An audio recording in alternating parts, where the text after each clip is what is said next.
Amém. Louvado seja o Senhor. Muito bom dia, amados irmãos. Vamos tentar gravar em 3 partes para ver se dá para comprimir depois sobre a mensagem dessa semana do alimento diário. Que o título do alimento diário dessa edição é A Cumplicidade na Obra do Senhor. Essa palavra cumplicidade é de uma maneira positiva, é para a vida. Nós devemos ser cúmplices uns dos outros na obra do Senhor e devemos ser cúmplices do Senhor, assim como o apóstolo Paulo foi fiel à comissão que ele recebeu, né? O apóstolo Paulo foi o autor da primeira e segunda epístola a Timóteo, e na segunda epístola, quando ele estava aprisionado, ele foi preso como malfeitor. Então ele não teve muita liberdade, ele sofreu um pouco na prisão, né? Mas ele continuou tendo a mesma conduta. Da primeira vez que ele foi preso, da segunda vez que ele foi preso, ele tinha uma visão. E essa visão é que movia ele, né? Essa comissão que ele recebeu do Senhor é que movia o apóstolo Paulo. Ele tinha uma meta, ele tinha um alvo.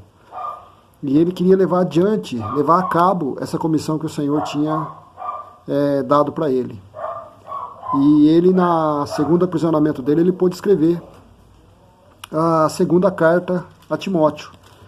E ele começa escrevendo no capítulo 1, versículo 1 e 2, ele diz assim: Paulo, apóstolo de Cristo Jesus, pela vontade de Deus, conforme a promessa da vida, em Cristo Jesus, ao amado filho Timóteo, que a graça, a misericórdia e a paz da parte de Deus Pai e de Cristo Jesus, nosso Senhor, estejam com você. É incrível a maneira que o apóstolo Paulo escreve as epístolas. Ele tinha muita visão, assim, muita realidade da vida de Deus que estava dentro dele, do Espírito que ele tinha recebido, dessa comissão que tinha dentro dele, né? E ele foi fiel. Quando ele estava preso, ele estava algemado, a palavra não estava algemada. Ele pregou o Evangelho, ele continuou pregando o Evangelho. Essa deve ser a nossa conduta, devemos ser fiel a essa comissão que o Senhor deu para nós, né? E a missão de Paulo era falar do mistério da piedade, falar do mistério de Deus, né? Do mistério de Cristo, do mistério da igreja. O Senhor abriu tudo isso para ele, né? O Senhor revelou todas essas coisas para ele e comissionou ele a fazer a mesma coisa. Então, quando o Senhor revela alguma coisa, não é só para você saber, é para você desfrutar, saber e para você passar para frente, para você continuar. Esse é o desejo de Deus. Isso se chama frutificar. É como uma árvore que dá frutos, né? Ela recebe a seiva, mas depois vem a fruta, aí tem a semente e continua dando frutos. Esse é o desejo de Deus quando Ele revela alguma coisa para nós. Ele espera que isso cause algo, né? Que isso cause uma reação em nós. E o Senhor espera receber frutos daquilo que Ele revelou para nós.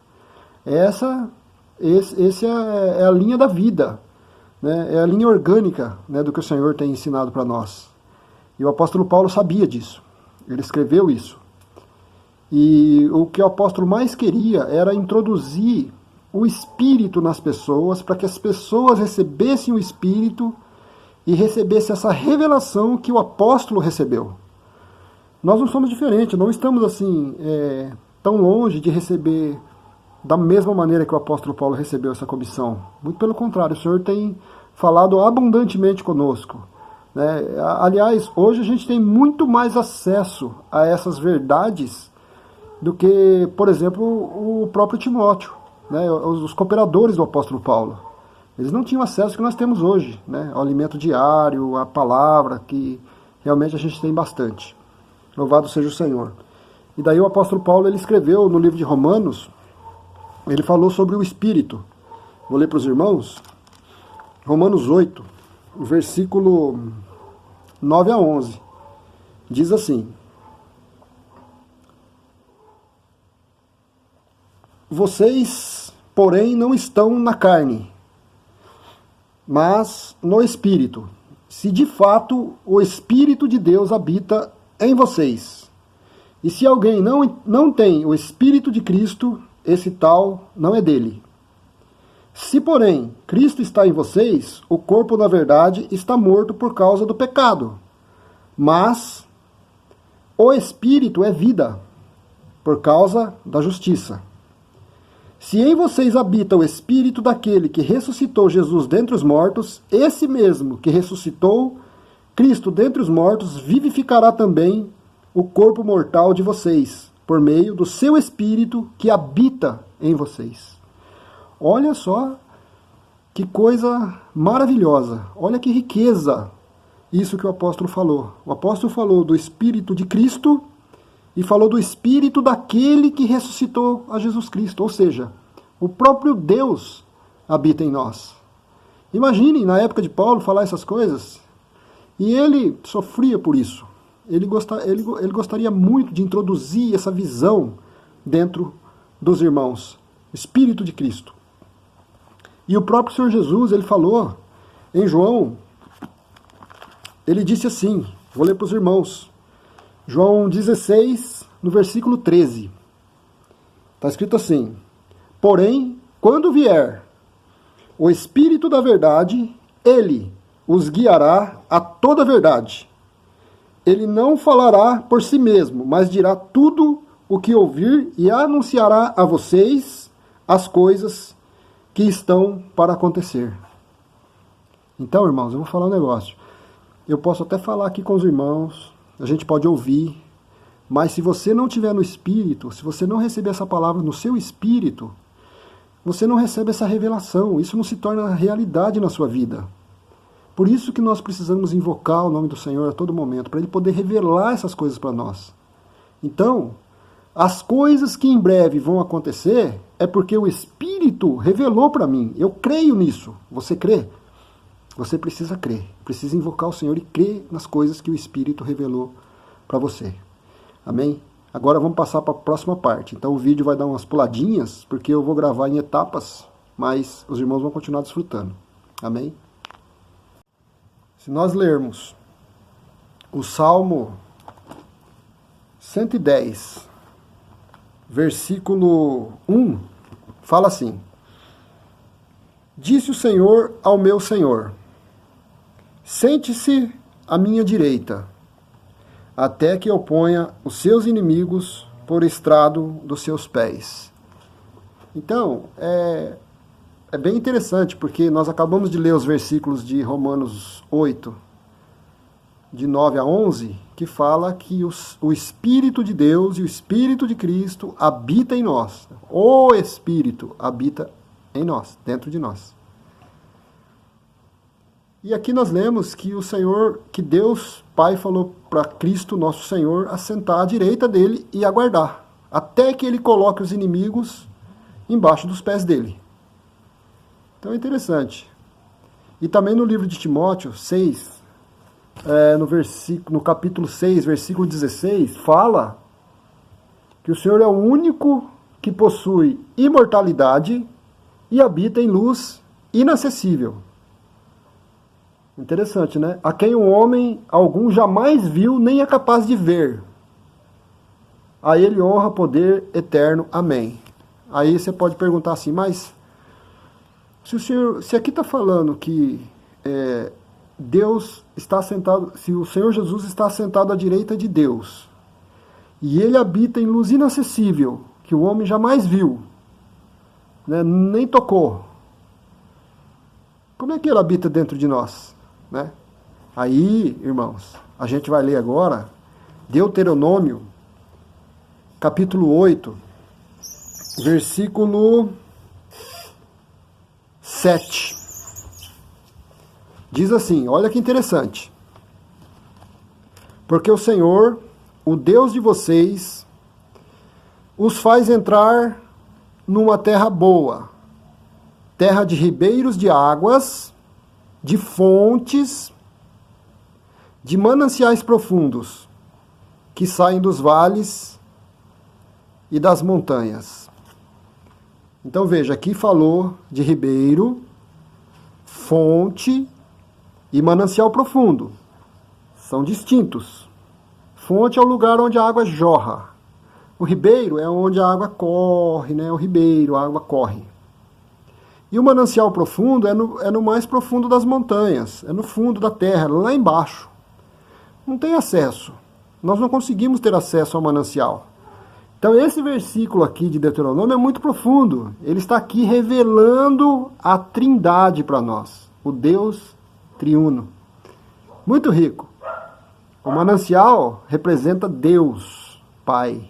Ele é inacessível. Ele está no intangível, alto e intangível céu. Ele é intocável, não conseguimos tocar. Mas nós temos a fonte. A fonte é algo que sai do manancial e jorra. Essa fonte é Cristo. É uma fonte inesgotável. Cristo é inesgotável. Ele é muito desfrutável e ele jorra o tempo todo. O ribeiro representa o Espírito, que é para alcançar toda a terra, todas as pessoas. Então, a obra colocada em prática é o Espírito que aplica. A fonte que nós devemos desfrutar é Cristo. E quando nós desfrutamos de Cristo, nós estamos extraindo do manancial profundo, onde nós não conseguimos tocar, que representa Deus Pai. Não é rico isso, irmãos? Puxa, que riqueza. Eu fiquei muito tocado com isso. Realmente é maravilhoso.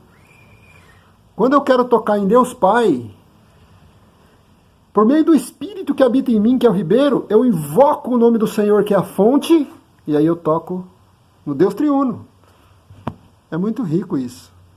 Realmente é maravilhoso. Então hoje nós temos acesso a essa riqueza insondável, que é o Deus triuno que habita em nós. Então esses versículos aqui mostram para nós, no nosso espírito, que Deus realmente tem um desejo e um propósito, que é habitar no nosso espírito. Então o Espírito testifica com o nosso espírito que nós somos filhos de Deus. Puxa vida, aleluia, graças a Deus, né? Isso é maravilhoso. Esse é um aspecto econômico, né, e essencial de Deus. Quando fala aspecto econômico, é a economia de Deus, né? É o que Deus fez para poder se dispensar para nós. Todo o processo que Cristo passou aqui na terra, se tornou um homem, pisou aqui na terra, morreu, ressuscitou, subiu aos céus e se tornou um outro Consolador, o Espírito que dá vida. É um processo que a gente precisa tocar pela fé. Se não for pelo Espírito, a gente não consegue compreender um negócio desse. Por isso que lá quando o Senhor estava na terra, ele tinha um pouquinho de dificuldade de as pessoas compreender isso, né? Hoje nós conseguimos compreender porque nós temos o Espírito. Quando nós invocamos o Senhor, ele revela coisas para nós insondáveis, né? Coisas profundas que nós não conhecemos. Então, invocar o nome do Senhor é essencial. Então, na essência, nós precisamos invocar o nome do Senhor. Quando nós invocamos o nome do Senhor, a economia de Deus, quando fala economia, não é de uma maneira natural, a gente pensa que economia é guardar dinheiro, né? Fazer economia, não é isso. Economia aqui na Bíblia é o plano de Deus. É a economia do Novo Testamento que Deus tem para nós, para ser introduzido dentro da gente, dentro das pessoas. Né? E quando ele é falado para nós, nós tocamos, nós pegamos e introduzimos ele também dentro das outras pessoas, alcançamos as outras pessoas. O que está acontecendo no mundo hoje é isso. Graças ao Senhor pela palavra profética, que está alcançando muitas pessoas. Jesus é o Senhor. Amém.